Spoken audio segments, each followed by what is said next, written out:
Szeretettel köszöntöm a kedves pilisvörösvári lakosokat. Strak Bernadett vagyok, Pilisvörösvár alpolgármestere, a Tevő Egyesület polgármesterjelöltje.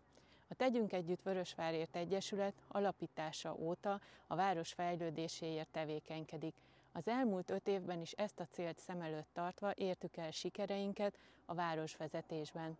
A 2019-es választási programunkban azt ígértük, hogy Pilisvörösvár egy olyan város lesz, ahol számít az ön véleménye, ahol ötleteit, javaslatait meghallgatják, ahol ha probléma van, akkor arra gyors megoldást talál, ahol kiemelten támogatják a hagyományainkat, a kulturális, sport és közösségépítő tevékenységeket, és ahol egyszerűen jó élni, ahová jó hazatérni. Nagyon örülünk, hogy sikerült a várost a fejlődés útjára állítani, és kimagasló eredményeket elérni az ígéreteink terén, és még azon is túl.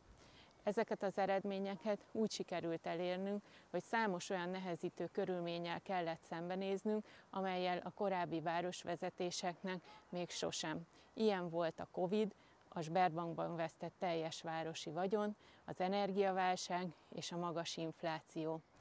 Mindezekhez szükség volt egy kiváló csapatra, szakmai hozzáértésre, innovatív megoldásra törekvő gondolkodásra és egy támogató hivatali és intézményi háttérre, akiknek munkáját ezúton is köszönöm. Büszkék vagyunk, hogy mindezeknek köszönhetően egy új gazdálkodási modell kialakításával, felelős gazdálkodással, lelkiismeretes csapatmunkával és a közös munkával elnyert pályázatokkal soha nem látott fejlődést értünk el városunkban. Hisszük, hogy ez a Vörösvárt szerető, szakmai és hozzáértő városvezetés mindennapos munkája szükséges a további fejlődéshez, a további sikerekhez. Számunkra Pilisvörösvár az első és legfontosabb, ezért ragaszkodunk ahhoz, hogy továbbra is független egyesületként, független módon a pilisvörösváriak érdekeit szem előtt tartva szolgáljuk városunkat a lakosság bevonásával.